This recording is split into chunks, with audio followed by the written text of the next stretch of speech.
In the city of Drink, the south side of Houston is nothing to play with. 6:34, breaking news here. Southeast Houston, a young man was shot to death in the parking lot of an In a world where being in business for yourself is everything, High Cut Tint is doing just that. Fuck with a real shooter. Fuck with a real shooter. With a heart of hustle, this tent shop is making a name for themselves. One car at a time. This is their story. God's will, not mine. Where are you from? I'm from Houston. Born and raised on the southeast side of Houston. Let me adjust myself right quick.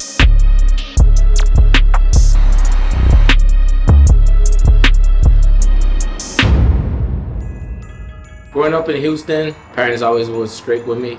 They wanted me to be not out and about doing crazy things.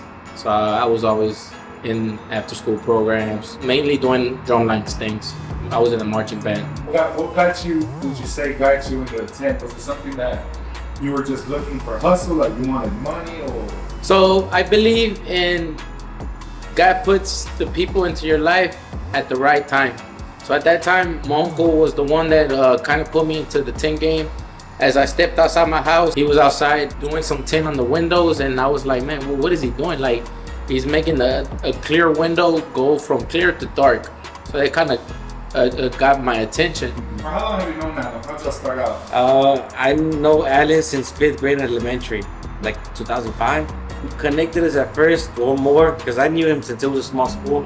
We were both in the same class, but they always say it was bands. It brought us a lot closer since we both played the same instrument. What would y'all play? Cymbals.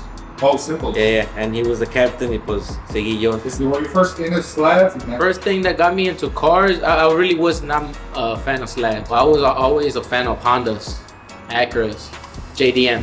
That was basically it. I had my first Honda at the house. My parents bought a Honda, so I was always wanting to drive my parents' Honda, 2004 Honda Civic 4-door. First mods that I ever did was changing up the wheels, dropping the car just a little bit.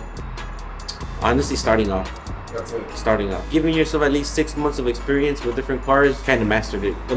Each material works different. Cutting, if you learn how to cut one car, you can learn every car. Tinting is the same process for everything, no matter what car it is. It's just some cars have little tricks here and there to install the window perfectly. Did you start with the shop right away? Or? My main thing, the main gig is going and all over Houston and offer our tinting services all over Houston. Speak to the managers, to the indicated person that it is, in order to get our services out there. So that's basically how I started. I started by putting our services out at the dealerships. This is way before I started my company. First, I started at flea market, tinting outside my house. No garage, no carport, nothing, out in the wind. That's how I started doing my tint. And of course, you pay for what you get. And I was charging customers cheap prices, but they were getting pretty bad work. So that's how I started. People lowballing me at all times. Whenever he was saying that he tints outside, he was actually my neighbor. So if I wanted to, I could have peeked outside my window and seen him. I didn't do it, but I knew he was there. At what point did you decide, like, you know what, I want to make this into a business? Or I live in speaking everything into existence. So what I say about myself, I like to speak positive. I like to speak the best of myself. So at that time, I was 14, 15 years old. I was working at a Nissan dealership, and I had seen the owner of that company come inside and supervise, make sure I was okay on tint. I was okay at doing tint, because at that time I was a beginner. So he was basically coming check up on me. I seen that guy come inside. I asked my uncle, I was like, who's that guy? And he was like, that's the owner of the company.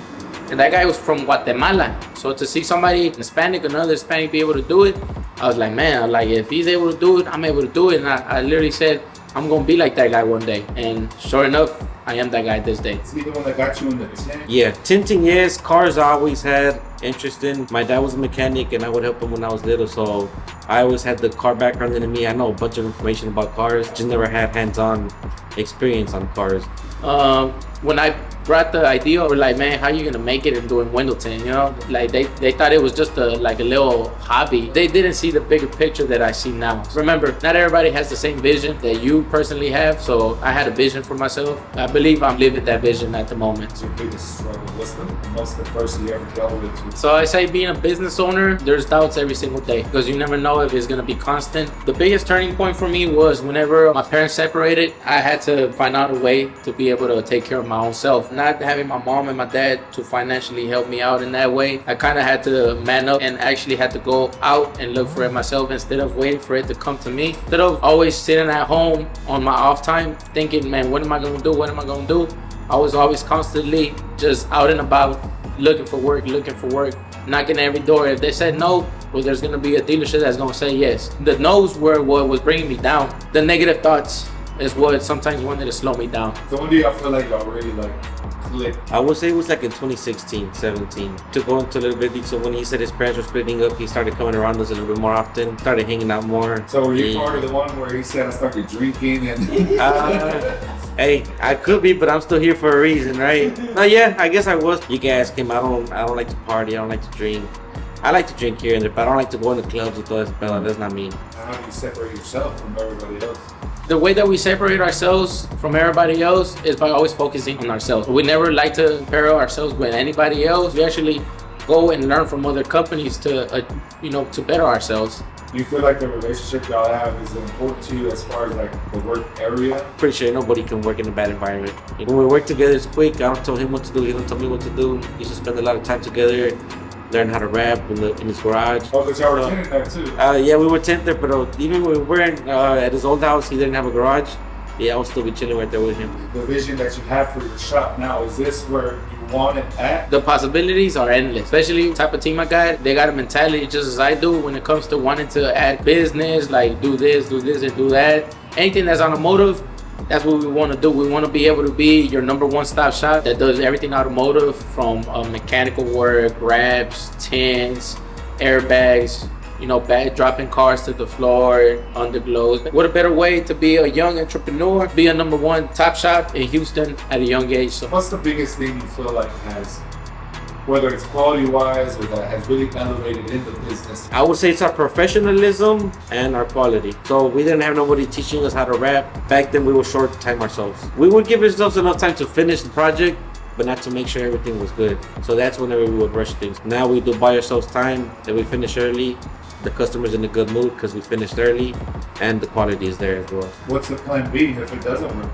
There's never a plan B. I stick to plan A. I've fallen. I've always had plan A. I've never given up on my plan A. And since I always speak positive about everything I do, I'm always going to stick to plan A. There's never going to be a plan B. What gives you that belief that that's even possible for you? I see myself as a David versus Goliath. One thing about me, I'm persistent. If I get knocked out once, I'm going to get back up the second time. Going through struggles, going through mistakes. I've been at the top. Whenever I feel like I'm always going to be at the top, I'm always making decisions that I shouldn't be making, so it brings me down to where I started from the beginning. Nothing is impossible. If I'm able to have everything and then lose it all and then gain it back, then everything's possible. What's something that you would want people to understand about Alan? Maybe his attitude.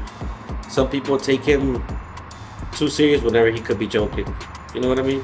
Oh, like sarcastic? Yeah. He could come off rude type of thing, not sarcastic. 5 years from now, where would you see High Cut Tint? I see High Cut Tint. I see the team at a big warehouse doing nothing but automotives, from some hoopties to some luxury cars. Maybe be in LA, Florida. That's been something that we've been thinking about doing, expanding elsewhere other than just Houston. More modern, more professional. Better workers. Myself, my family, mainly my family. That's the only people I got. My family, my parents, my brothers, my sister. So just being a good example. My biggest motivation is just to be a good example to my family. If they watch this and they only got one thing out of it, what would that be? Motivation.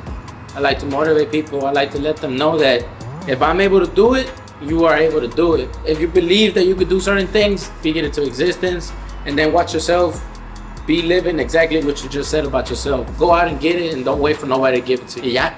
Yeah, se acabó. Okay, now we're gonna record.